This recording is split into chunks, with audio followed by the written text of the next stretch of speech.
Dios les bendiga, amados amigos y amados hermanos que nos ven el día de hoy desde sus lugares donde se encuentren. Dios les bendiga y les guarde. Continuamos con este estudio maravilloso de El Camino a Babilonia y hoy nos corresponde estudiar brevemente acerca de la profecía de Nahum con respecto a el imperio asiria. Recuerden ustedes que el profeta Jonás dio profecía de parte de Dios a Nínive de que dentro de 40 días Nínive sería destruida. Pero recuerden también que aquel pueblo decidió arrepentirse, cambiar la manera en la que ellos estaban viviendo y de esta forma agradar al Dios del cielo, lo cual lograron porque Dios los perdonó y no los destruyó en su momento. ¿Verdad? Pero con respecto a la profecía de Nahum, Dios dijo que juzgaría a Asiria por su soberbia, por su violencia, porque aproximadamente 100 a 150 años después de Jonás, ellos habían vuelto a su crueldad y habían destruido al reino del norte, el reino de Israel, en el 722 a.C., por supuesto. Entonces, el arrepentimiento de ellos en el tiempo de Jonás se había olvidado. Aquí vemos unos textos en pantalla acerca de esta profecía de Nahum. En Nahum capítulo 3 del verso 1 al 7 vamos a comenzar a dar lectura. Ay de ti, ciudad sanguinaria, toda llena de mentira y de rapiña, sin apartarte del pillaje, chasquido de látigo y fragor de ruedas, caballo atropellador y carro que salta, jinete enhiesto y resplandor de espada, y resplandor de lanza y multitud de muertos y multitud de cadáveres, cadáveres sin fin, y en sus cadáveres tropezarán a causa de la multitud de las fornicaciones de la ramera de hermosa gracia, maestra en hechizos, que seduce a las naciones con sus fornicaciones y a los pueblos con sus hechizos. Heme aquí contra ti, dice Jehová de los ejércitos, y descubriré tus faldas en tu rostro, y mostraré a las naciones tu desnudez y a los reinos tu vergüenza y echaré sobre ti inmundicias, y te afrentaré y te pondré como estiércol. Todos los que te vieren se apartarán de ti y dirán, Nínive es asolada, ¿quién se compadecerá de ella? ¿Dónde te buscaré consoladores? Ustedes pueden observar que Nahum no les llama al arrepentimiento. Él anuncia la destrucción total e irreversible de Asiria, del imperio asiria. Entonces, en esta ocasión no hubo ya perdón de Dios, tampoco hubo arrepentimiento de ellos. Ya fue una profecía de destrucción total. Y Nínive como tal cayó en el 612 antes de Cristo. Dios usó y levantó al imperio, a los babilonios para castigar al imperio asiria. En el 612, Nínive fue destruida y nunca más volvió a levantarse. Cuando Nahum escribe, Israel ya llevaba casi 100 años borrada del mapa, si le podríamos decir así, y Judá, el reino del sur, estaban aterrorizados viendo cómo Asiria seguía siendo la dueña del mundo, por supuesto. Y Nahum le dice al reino de Judá que el destructor de naciones, o sea, Asiria, también sería destruido. Fue una profecía de justicia tardía, sí, pero segura, veraz, verdadera. El líder babilonio Nabopolassar, que fue padre de Nabucodonosor, vemos en pantalla, por supuesto, aquí, ¿cierto? digamos que los babilonios se aliaron con los medos, que era un pueblo guerrero de lo que hoy es Irán, y por supuesto con los escitas. En el 612 a.C., esta coalición sitió Nínive. Los babilonios pusieron el dinero, la estrategia, y los medos pusieron la fuerza bruta. Entonces, cuando Daniel llega a Babilonia, en el 605 a.C., Nínive acababa de ser destruida apenas unos años antes, en el 612 a.C. Por lo tanto, Daniel es testigo de cómo Dios cumple su palabra. El imperio que parecía eterno, Asiria, desapareció tal como Nahum lo había profetizado. Gloria a Dios.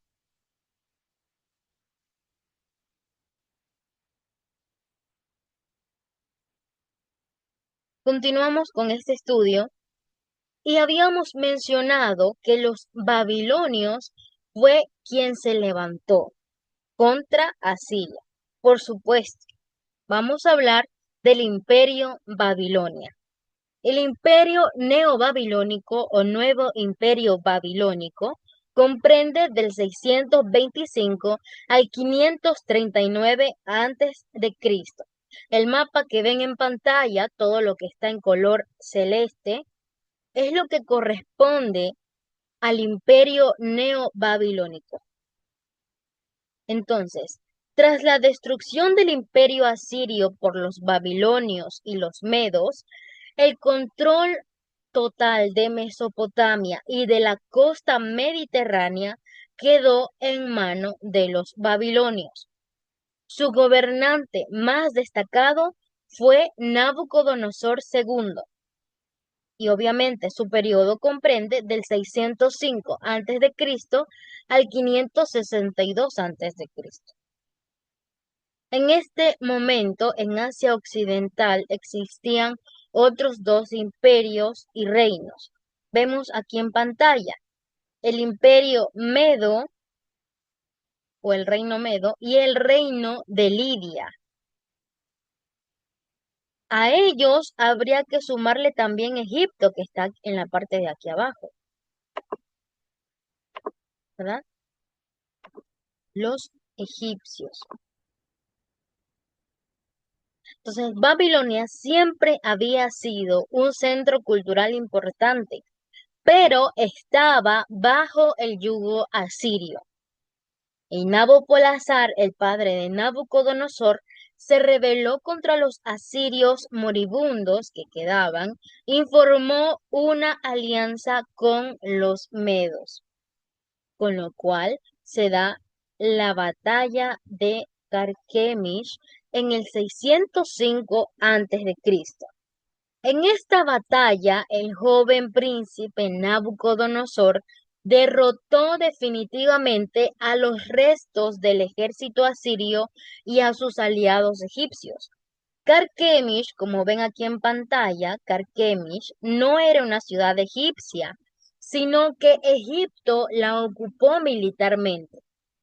Cuando el imperio asirio comenzó a desmoronarse, el faraón Necao II de Egipto vio esa oportunidad de expandir su influencia hacia el norte. Egipto tomó Carquemis y lo convirtió en su principal fortaleza y base militar en la zona del río Éufrates. ¿Cuál era su objetivo? Su objetivo era ayudar a los restos del ejército asirio y sobre todo poner un freno al avance de los babilonios. Esa, entre comillas, propiedad egipcia duró muy poco, porque en el año 605 a.C., Nabucodonosor derrotó aplastantemente a los egipcios en la famosa batalla de Carquemis, expulsándolos de la región y tomando él el control de todo ese territorio, obviamente, ¿no? Entonces, a breves rasgos, ¿por qué Nabucodonosor bajó a Jerusalén a llevarse cautivos? Porque nos interesa hablar de el pueblo, de cómo es que llegaron cautivos a tierras extranjeras, ¿verdad?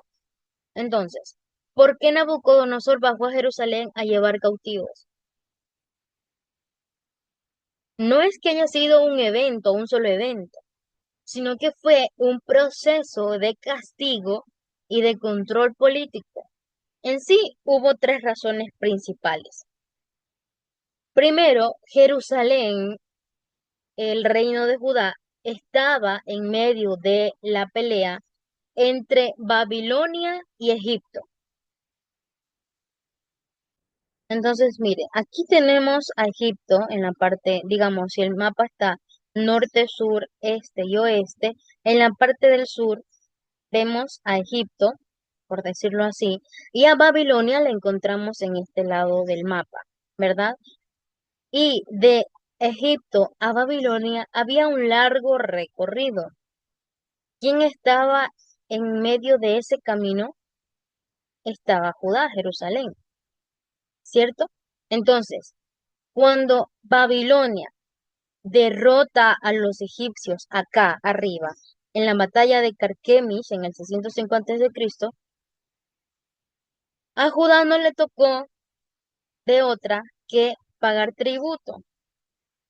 Y por una razón, por supervivencia política y supervivencia militar. Porque en aquella época, los reinos pequeños como Judá rara vez eran totalmente independientes, funcionaban como estados vasallos, como estados que daban tributos. ¿A cambio de qué? De que, obviamente, de supervivencia política, supervivencia militar. Muy bien, entonces, antes de la batalla, Judá estaba bajo la influencia de Egipto, el faraón Necao II, ¿recuerdan? Incluso había puesto a Joacim como rey, ¿ya? Entonces, al ganar Babilonia, Nabucodonosor heredó automáticamente todos los territorios que antes controlaba Egipto. Judá pasó de pertenecer a una potencia a pertenecer a la otra. Pagar tributo era la forma de decir, reconozco que ahora tú eres mi jefe y no te voy a atacar. Voy a dar los tributos que me corresponde darte, pues yo vengo a ser un estado vasallo, ¿vale? Entonces el tributo no era solo un impuesto, era dinero por protección, o mejor dicho, para evitar la destrucción. Y mire, algo muy importante, si Judá pagaba, Nabucodonosor le permitía que el rey siguiera en su trono y que la ciudad no fuera invadida. Pero si Judá, por el contrario, no pagaba en los tributos, se consideraba un acto de rebelión. El ejército babilónico bajaba, sitiaba la ciudad, saqueaba el templo y se llevaba a la gente cautiva. Entonces, a diferencia de otros imperios que querían borrar las culturas, a los babilonios les interesaba más la riqueza. Querían el oro, la plata, el aceite, los cereales de Judá para financiar sus grandes construcciones en Babilonia, como los jardines colgantes, por ejemplo, o sus templos. Entonces, mientras el flujo de dinero llegara a Babilonia, Nabucodonosor dejaba a Judá en paz, ¿verdad? Entonces, vimos esa razón desde el punto de vista, digamos, político, pero también vamos a verlo desde el cumplimiento de la profecía, porque desde el punto de vista bíblico, en el libro de Segunda de Reyes, capítulo 24, profetas como Jeremías explicaron que este sometimiento era un juicio del Dios del cielo. Jeremías decía que debían aceptar el yugo de Babilonia y obviamente pagar los tributos para poder sobrevivir en la tierra de Judá. Pero los reyes de Judá a menudo escuchaban a falsos profetas, a falsos consejeros que le decían que dejaran de pagar tributos y que confiaran en Egipto, que Egipto los iba a ayudar.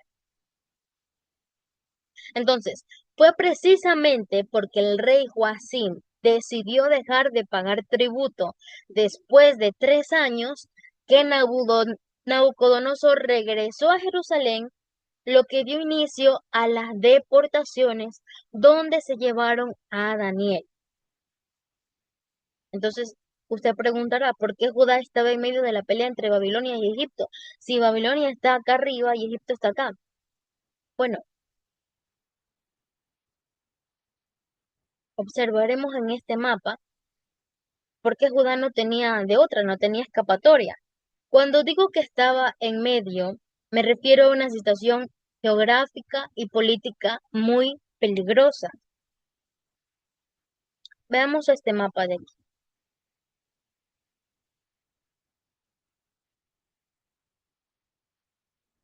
Este mapa que ustedes ven en pantalla es un mapa del Oriente Próximo.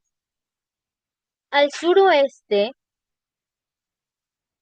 al suroeste tenemos a Egipto y al noreste tenemos a Babilonia, que es la actual Irak. Entre ellos hay un desierto enorme, intransitable, imagínense. Entonces, la única forma de que estos ejércitos se encontraran para pelear o para comerciar era pasando por, era pasando por la franja de tierra junto al mar Mediterráneo. Judá estaba justo en ese camino. Jerusalén era como una aduana obligatoria. Por ejemplo, si Babilonia quería atacar Egipto, tenía que pasar por Judá. Si Egipto quería frenar a Babilonia, tenía que subir por Judá. Al faraón obviamente le convenía que Judá fuera su aliado, para que si los babilonios atacaban, tuvieran que pelear primero en Jerusalén antes de llegar a las fronteras egipcias. Por eso Egipto siempre estaba susurrando promesas de ayuda a los reyes de Judá, incitándoles obviamente a rebelarse contra Babilonia. Muy bien. Entonces, vemos esta imagen. Judá era un reino pequeño, un reino débil comparado con esos gigantes, y los reyes de Jerusalén vivían bajo una presión constante. Si le pagaban tributo a Babilonia, Egipto se enojaba y los amenazaba. Y si confiaban en las promesas de Egipto, Nabucodonosor bajaba con su ejército para castigarlos por traidores. Entonces fue una trampa geopolítica.